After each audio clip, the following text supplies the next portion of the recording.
je voulais remercier Christian Go. Et peut-être pendant qu'on installe la petite vidéo qu'on va vous passer, qui s'appelle Billets Lesbos Retour, ajouter peut-être un petit grain de sel ou de sucre, comme vous voudrez, sur la question de la migration à l'échelle européenne.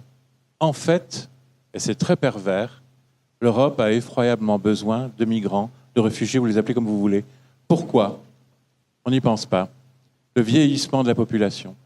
Le taux de remplacement en Allemagne, qui est l'un des pays les plus riches de l'Union européenne, est de 1,34. Pour avoir un remplacement total, il faut 2 papa, maman et 2 enfants.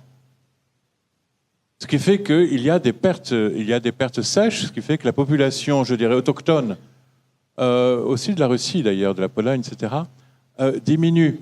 S'il n'y a pas d'afflux de migrants, il y a un gros problème. C'est la même chose en Californie, où à cause de Trump, du coup, on n'a plus de ramasseurs de fraises ou des choses comme ça. La migration joue un rôle clandestin, peut-être, mais extrêmement important dans l'économie. Ce ne sont pas des indésirables. Donc, il y a toujours cette espèce de petite veine perverse qui court dans les politiques migratoires, qui sont des politiques, je dirais, médiatiques pour électoralistes, en fait.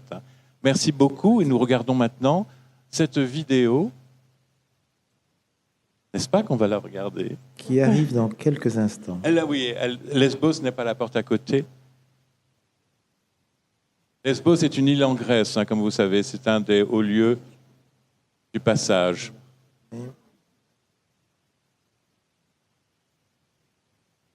C'est l'occasion d'aller se laver les mains pour ceux qu'une envie pressante sollicite. Je ne sais plus quoi dire. Si j'avais su, j'aurais prévu une chanson. Voilà. Allez.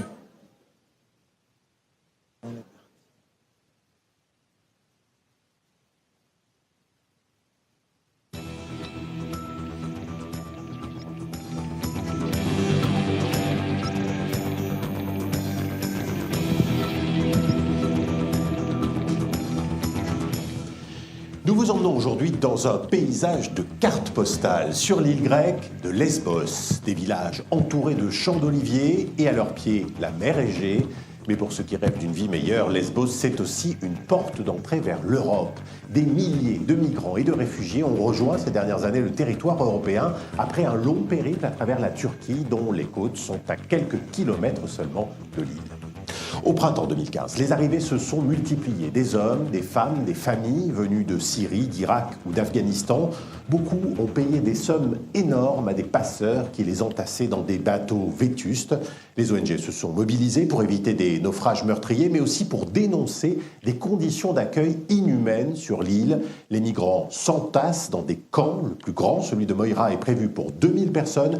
Il en abrite en fait plus de 5000.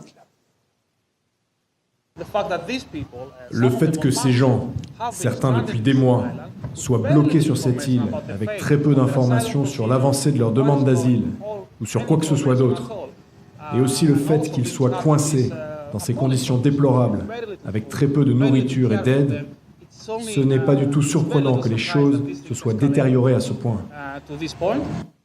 Quelques mois après ce cri d'alarme, en 2016, l'Union européenne signait avec la Turquie un accord controversé. Ankara s'est engagé à reprendre sur son sol les migrants illégaux et à lutter contre les filières de passeurs. Mais sur l'île de Lesbos, la situation ne s'est pas améliorée. Les arrivées se sont taries, certes, mais il y a eu très peu de retours vers la Turquie. Beaucoup de migrants sont bloqués sur l'île en attendant que leur demande d'asile soit examinée. Billet retour à Lesbos, c'est un reportage de Claire Pacalin et Zora Benmiloud. Donc même voir ni filmer, on ne peut pas. Cédric est arrivé sur l'île grecque de Lesbos durant l'été 2018. Pour se rendre jusqu'ici, il a quitté le Cameroun pour la Turquie, avant d'effectuer la dangereuse traversée de la mer Égée.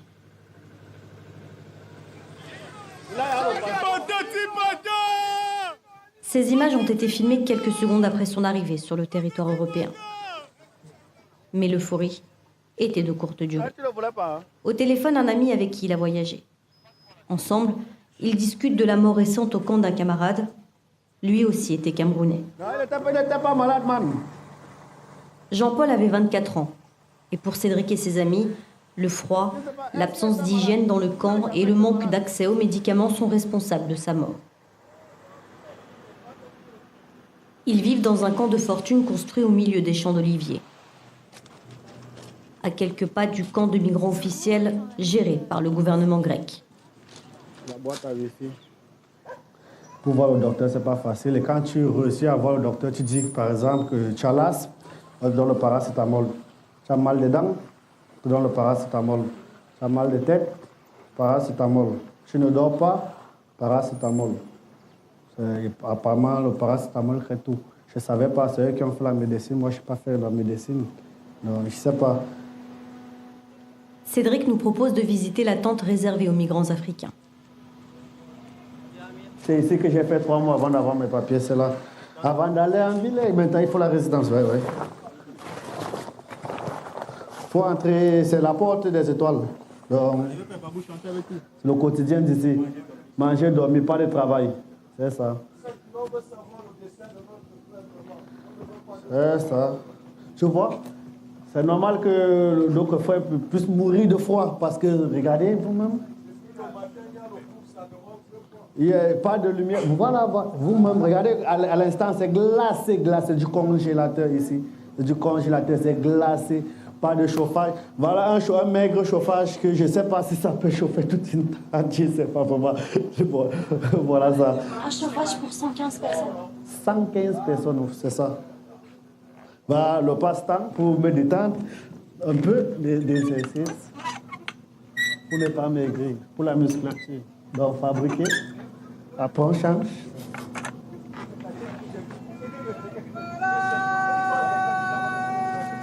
Voilà. 6000 personnes originaires de 48 pays vivent ici.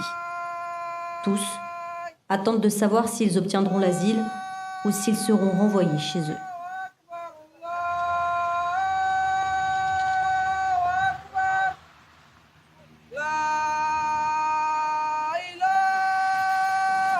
Près du camp de migrants, Cédric a tissé des liens forts avec la propriétaire de ce fast-food. Mama, give me chicken. Asta αυτά παιδί μου κάτω. On l'appelle maman parce que nous sommes venus ici, elle avait un nom de Catherine, tu vois. Et on a laissé nos parents au pays, et nous sommes arrivés, du coup, elle nous aidait. On arrive, maman, on a faim, elle part, elle nous sert un peu du shawarma, du sandwich, un peu de tout là. Et du coup, quand on arrive, maman, I want to die, go die your style, you give me the food. Et du coup, on a donné maman. C'est une femme bien. J'ai 2 filles. L'une a obtenu son diplôme à Athènes, l'autre étudie encore, et peut-être qu'elles iront à l'étranger. Est-ce que je ne voudrais pas que quelqu'un les aide à un moment donné si elles sont dans le besoin? Quoi de plus simple que ça? Tout ce que je leur dis à ces migrants, c'est que si vous avez besoin de quelque chose et que je peux vous aider, je vous aiderai. Si je ne peux pas aider, je le dirai. Mais je les aime vraiment car ils me donnent aussi beaucoup d'amour. Je ne fais pas que donner, je reçois aussi beaucoup d'amour en retour. La générosité de Mama Katrina est typique des habitants de Lesbos. Été 2015, plus de 800 000 migrants et réfugiés traversent la mer Égée depuis la Turquie pour arriver sur les côtes grecques. Les pêcheurs locaux ont sauvé des milliers de personnes de la noyade pendant que leurs familles fournissaient de la nourriture et des vêtements aux migrants. À cette époque, les habitants de l'île grecque de Lesbos sont même cités pour le prix Nobel de la paix. 4 ans et demi plus tard, que pensent les Grecs des changements survenus sur leur île? Angelos a grandi à Lesbos. Au plus fort de la crise migratoire en 2015, il a nourri et aidé des centaines de réfugiés syriens.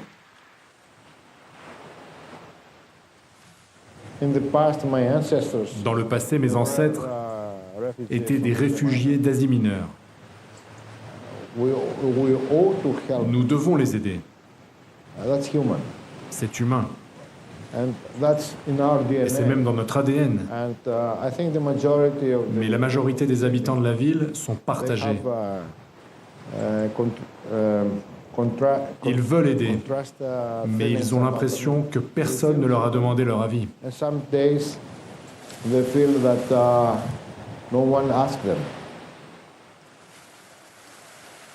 Angelos et son épouse Marcia possèdent une propriété près du camp de migrants.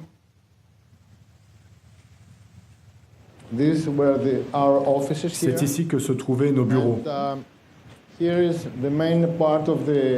là voici la partie principale avec les entrepôts.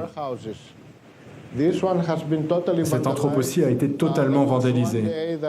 Un jour, il y a plus de 100 personnes qui se sont réunies. Et ils ont tout pris. Et ils ont allumé des feux dans les bâtiments.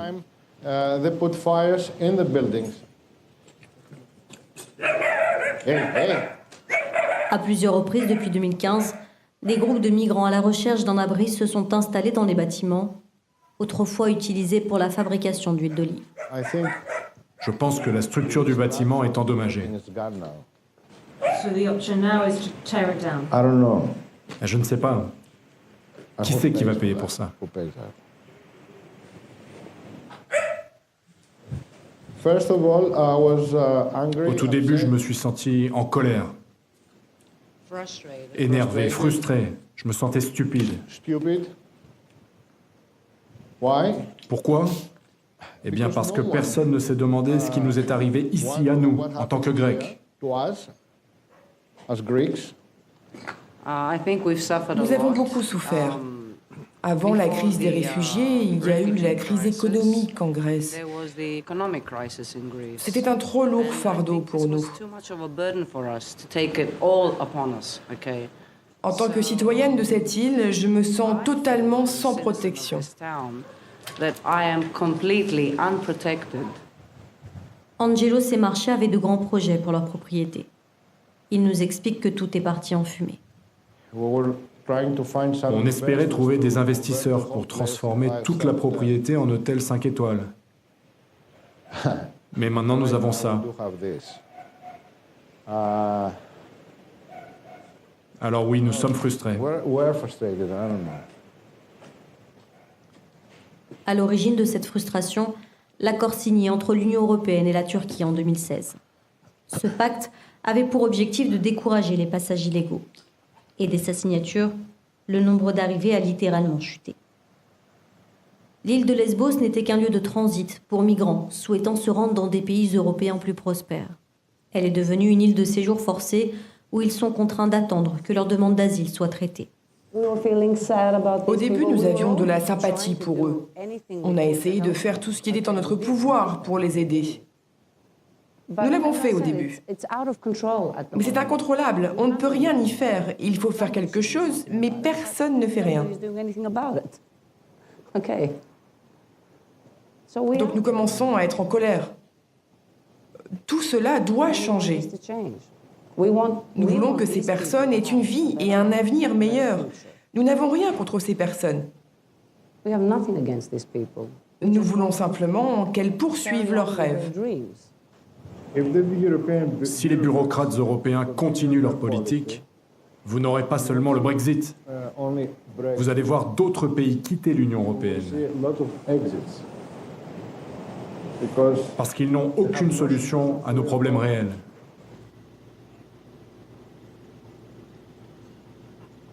Cette frustration, le maire de Lesbos la partage.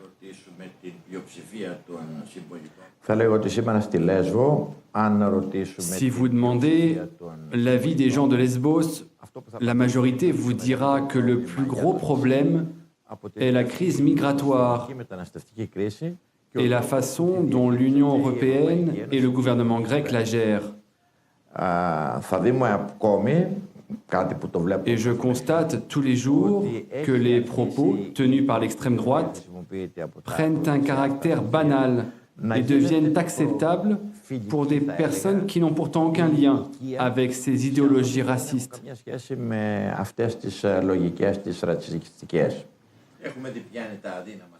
Le maire envisage de se représenter aux prochaines élections pour faire barrage à cette idéologie raciste. Car à Lesbos, l'extrême droite gagne du terrain. Sur ces images de la télévision locale, des migrants sont pris à partie par un groupe d'extrême droite. 30 migrants sont finalement hospitalisés pour brûlures et blessures. Tous manifestaient pour dénoncer les conditions de vie dans les camps et les démarches de demande d'asile beaucoup trop longues. Sur le port de Lesbos, nous retrouvons Cédric.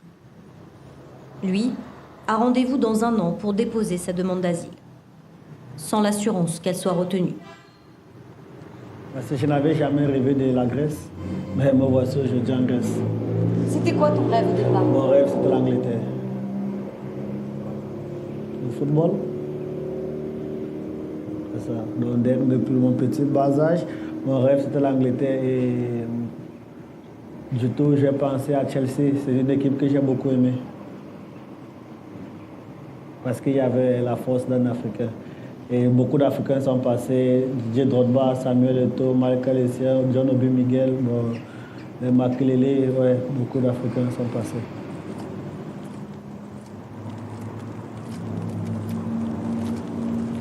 Quelques jours plus tard, nous recevons un appel. La tente des Africains que nous avions filmée a pris feu. Tout a brûlé, en l'espace de quelques secondes. Cédric dormait à l'intérieur. L'haltère qu'il nous montrait avec fierté lui a permis de s'échapper. Par chance, l'incendie n'a fait aucune victime. Non, le feu est allé tellement vite, comme vous voyez tous les dégâts. Et c'était du plastique, vous voyez quand le feu touche, ça part tellement vite et j'étais à l'intérieur. Et du coup, en voulant sortir, je me suis étouffé et je ne voyais plus rien parce que j'étais entouré par la fumée. Et comme vous voyez, j'ai vraiment tout perdu à l'intérieur, tous mes papiers, tous mes documents. Ça s'est brûlé à l'intérieur. Cédric nous répétera sans cesse qu'il s'estime heureux d'être en vie. Ce même jour où se tiennent les funérailles de son ami Jean-Paul. For all those who died in Moria camp, for those who rest in the sea. Le voyage de Jean-Paul a pris fin plus tôt que prévu. Il sera inhumé à Lesbos, loin de chez lui, de son épouse et de son jeune fils. Lesbos n'est plus la porte d'entrée vers l'Europe imaginée par les migrants. Pour beaucoup d'entre eux, c'est là que le rêve européen s'arrête. Et voilà donc pour ce reportage sur l'île de Lesbos, un reportage que vous pourrez retrouver bien sûr sur france24.com. Je vous dis à très vite pour un nouveau numéro de Billets Retour.